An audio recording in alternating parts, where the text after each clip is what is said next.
Hey Buns, I always get kind of antsy when I find myself stuck in a city for too long. I prefer to be out in the world and exploring, but I just wish I had more compelling reasons to do that. What I mean is, I wish that the game incentivized open world content better. So today, I want to talk about open world content in Final Fantasy XIV, what there is, what I love about it, and what I wish would be improved. So obviously gathering is open world content, but it's not really for everyone. It's not the most exciting thing that you can do in the game. And when I've gathered, I've noticed that it's not that social. Even when a rare node spawns, you might see other players gather around it, which is kind of cool, but they're there for 2 seconds and they fly away. They have to be quick about it because the nodes are timed. But actually now that we have the diadem gathering, even more people have been taken out of gathering in the open world and they're gathering Ishgard restoration stuff in Diadem. It's kind of a shame from the perspective of someone who would like to see more activity in the open world. You might also be in the open world to do your main story quests, but in those cases, you'll probably be in a cutscene a lot of the time. And there's side quests as well, but once you're done with those, they are done forever. Like I really loved the bunny zone in Rykkata, so I did all of the the bunny quests there that I could, and now that they're all done, I'm kind of sad because I have no reason to go continue to hang out in Fano, really. Probably the two big pillars of open world content in 14 are fates and hunts. So first of all, let's talk about fates. One thing I really loved that they added in Shadowbringers for the fate system was these bicolor gemstones and the shared fate menu. So once you get to Shadowbringers, you'll notice you have a new menu that says shared fates. And if you do a certain number of fates in a zone, you will rank up in that zone until you're completely maxed out. As you rank up in the zone, having done lots and lots of fates, you get more currency, which you can use to buy different cool minions and items and other things from the vendor for that zone. Now, this is an amazing idea, and this is exactly what I wanted to see in Shadowbringers. Actually, at the beginning of the expansion, because of this system, a lot of people were out there doing fates, getting their currency, and it was fantastic. However, once you have all the items you could buy from the vendor that you wanted, there's no reason to keep doing it. Yes, you could maybe use your gemstones to buy stuff and sell it for Gil, but Gil, okay, well, what do you really need Gil for? I mean, I'll get to that in a second. That's a kind of a separate issue that does play into this. Should they periodically reset people's shared fate rank, have different seasons? That might be cool, where maybe certain rewards were only obtainable during that shared fate season, or maybe every zone in the world can have its own bicolor gems vendor. That would be really cool. I know that might be a lot of extra work for them to create zone specific thematic rewards for every area, but I'm just spitballing here. I'm just trying to give some kind of ideas. Incentivizing fates. Right now, with the yokai event, there's a lot of people doing fates, and that's good for getting people out in the world. But if you've done it at all, you know that, honestly, just doing fates and just farming fates gets pretty tiresome after a little while. That's why I have to take the yokai event in small doses, and I just get, a couple of medals every couple of days, or else I will get burnt out, which I really don't want to happen. So, I mean, maybe just adding new currency or new rewards to fates for max level players, maybe that wouldn't even really be enough of an interesting solution. I should also mention super fates that we get every expansion, like Odin or Ixion. They're rare, require a ton of players, and drop special currency for stuff like mounts. In the case of Shadowbringer's Formidable Fate, I only had to do it twice for enough cogs to buy the mount.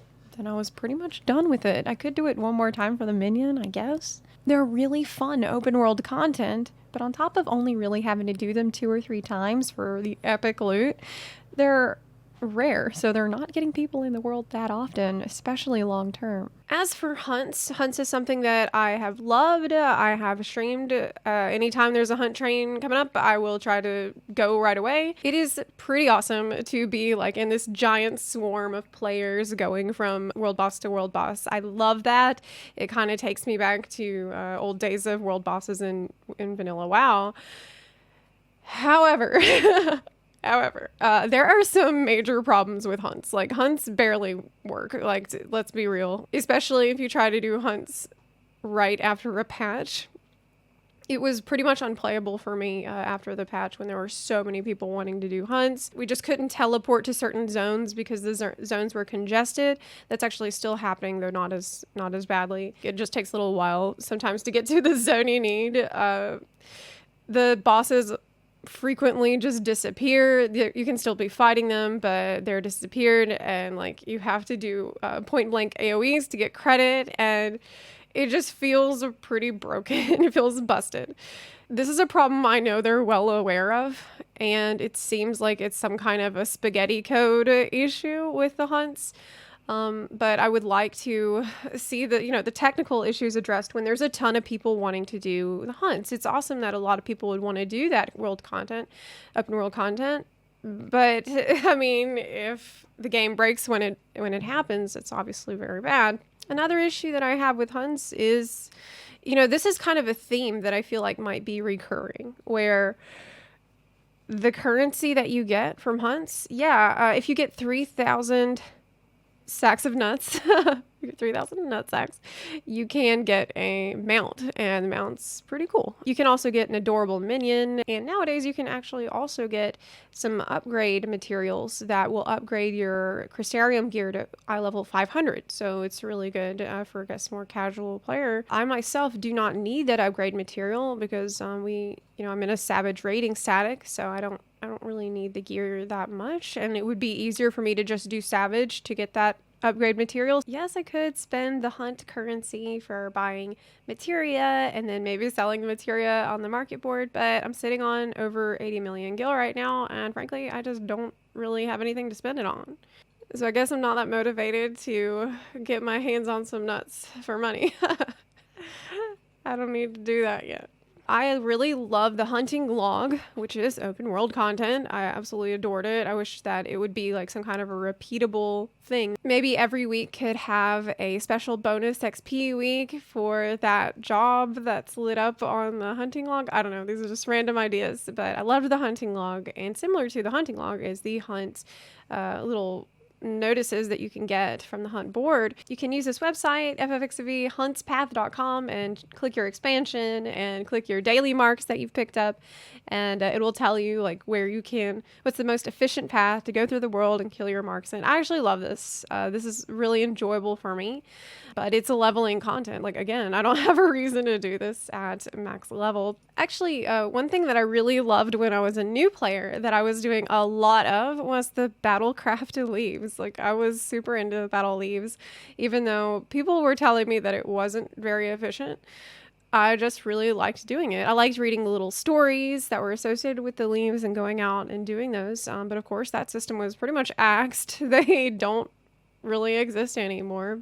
So yeah, that's kind of a waste. It sucks that nothing came of that system and that they just, I guess, didn't know how to fix it. Now mostly people use their leaves for crafting, which is not open world content. So what could they have done with leaves to make it work for a max level player? I mean, I feel like I'm sitting on all these leave allotments that I have no real reason to use now that all my crafters are at 80. Maybe it would be cool if you could get like a group leaves where you go to a spot and it spawns like a ridiculously difficult monster that has just like real mechanics and stuff that you need to dodge, and this way maybe you could like go into the open world and practice your skill at the game with these ridiculous monsters that are made for a small group of people. That could be cool. Beast tribes are something that'll definitely get you out questing in the open world, doing your beast tribe quests, and I love beast tribe stuff. I will never forget my experience doing the Sylphlands quests for the Sylphs, and although sometimes it was a little bit annoying, it was one of my favorite areas in the game, the Sylphlands, like that cool purple, like foresty, magical feeling area, and I really enjoyed having a reason to go in there every day until the day I finally got my mount, and then I had no real reason to keep going back there. I mean, I was kind of relieved. Obviously, I didn't want to keep doing them, but now I wish that I had a reason to go back and like, I don't know, like you maybe use the Sylph currency for something cool. Like, again, I feel like we keep coming back to this issue of currency. Like, what are we using the currency for? Can we make this currency more valuable? All kinds of currency, like make the beast tribe currency more valuable, make the fate bicolor gemstones curse help make gil more valuable. Again, with beast tribes like other beast tribes that I loved, the pixie beast tribes. I actually still do those quests now because I love Ilmeg so much. I still am doing those quests at max level, even though I really don't need anything from them. And I'm always excited when I get a job at 70 plus, so that like I'll feel, oh great, now I have an actual reason to be here doing these pixie tribe quests. But that kind of sucks. Like I wish I always had a reason to be doing them, like a good one. Maybe some kind of a special beast tribe fate that you could only get access to if you had a certain rank with that beast tribes. I don't know. Like I've been throwing out a lot of random ideas here, and I hope that it will help get other people's wheels turning on this. Sightseeing log in terms of rewards and incentivizing people to do it is pretty bare bones, I guess. There's a few achievements you can get. I think there's a minion, the Apkalu minion. There is the couple of titles, Veteran Explorer and Crimson Explorer. You go to the sightseeing point, you stand at the vista, you look out, and that's it. It takes 2 seconds and you don't need to come back. So I don't know if it's really a good example of like engaging open world content. There are treasure maps. If you get a treasure map from gathering, then you can find the special spot where the treasure is with a group of friends, and when you open the treasure, enemies come and attack, and when we kill the enemies, there's a chance that a portal will spawn and take you to an instanced area. So it's like half open world. Like, so you you go into the open world and then you are praying for a portal that will take you out of the open world and take you into an instance. Maybe it would be neat for there to be treasure maps that you could get from doing battle. So maybe like killing enemies in a zone could give you a key instead of a map. And as you're going around the zone, maybe you could like, you sense a treasure chest nearby for your key. Your key is glowing because it senses the presence of the special chest nearby. And like, if you go to that chest, then maybe there's a chance that it could have some loot from that, the instanced treasure map zone in it that you can just open and get. And maybe if you got a key, maybe whenever you open the map, it could have a chance to spawn a dangerous enemy. Maybe you need a party for that. Nothing with the portals. Nothing with the portals taking you out of the map. Just a way to maybe like incentivize people to farm for these little keys so they could maybe get some cool loot from the treasure map zone without actually having to leave the open world. That's just an idea. One thing I really loved was Blue Mage spell hunting. I absolutely adored this content. I loved leveling my Blue Mage in the open world with all the people around, and I loved grinding the different monsters to get the different spells, learn the different spells, and then we were like in a party and everybody would learn the spell at the same time whenever like that randomly would happen, and it was just amazing. I absolutely loved it, and I was so sad when I filled up my spell book because yet again I ran into this problem where we got everything we needed and there's no reason to do it again. Now, Blue Mage, what do I do with it? I go to Masked Carnival, and, that's instanced. Or you can go to a raid, with other Blue Mages. That is instant stuff. Like, I felt... I don't want to say bait and switch, because I feel like that's more harsh than I mean. But I felt like the thing that I love the most about Blue Mage was not something that I could do at max level of Blue Mage. Right? Like being in the open world, learning the spells, being with my friends, grinding the monsters, like that was so cool. And that was kind of it. Like once everybody got their stuff, it was over. I know that in a previous game I played, World of Warcraft, they do have, rare minion farms. If you grind these certain mobs, there's a small chance they'll drop a minion, and then you could sell the minion for a lot. And maybe with the gold, use your gold to buy some ridiculously expensive mount or something that is a gill sync. Like we need gill sync mounts in the game. Like maybe instead of putting, oh my god, I'm gonna be really salty right now. I will say it though, maybe instead of putting a $35 mount in the Mog station, they could have put that in the game and made it a gill sync and made it cost like something ridiculous like 50 million gil. How about that? That might have been a better for the game overall. Rare mount farms would be awesome too, where you could maybe grind mobs and they would have a small chance to drop a mount. And maybe that mount you could sell for gil that I assume would have some extra use, because right now I think the biggest the gill sync issue is probably a separate video.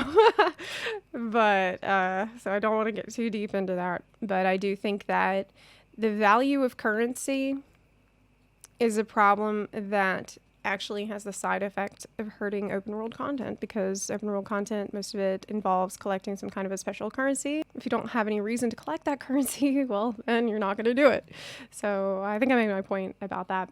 You look at something like Eureka, right? You look at Bosnia Citadel, which is upcoming. These are big open zones that are supposed to feel like an open world, where lots of players come together to fight big enemies and farm mobs, and it has that, you know, good open world feel. I wonder if they have put all those cool ideas into a more safe, instanced environment, like all those ideas that they wish they could put in the open world, just because of some kind of a technical issue with the way that the open world is coded. That's just a guess. I don't know anything about that kind of stuff. I'm just making a suggestion. But of course, it's instanced and it's one zone. It's not quite the same as breathing life into lower level zones, so that, you know, I would love it if new players would log into the game for the first time and they would see like lots of chatter in low level zones. Like you would see lots of people talking in the chat for like Central Shroud or something while they're killing their first like funguars or whatever. So that's really all I have to say about the open world situation for now. I hope that you've noticed that throughout this video I have tried to like give ideas, like any kind of ideas for solutions, instead of just sitting here complaining about you know, issues that I see. I would love to hear your constructive ideas about what you think maybe could make the open world a bit more lively, or at least get people to keep doing open world content at max level after they already got, you know, the rewards that are offered at a vendor like minions and mounts. Like, what could we do beyond that to keep people engaged? I hope you liked this video. If you did, please consider supporting the channel on Patreon or Twitch. You can also support the channel for free by clicking the subscribe button or by sharing this video with your fellow warriors of darkness. Thanks again so much for watching, and I'll see you next time. Bye.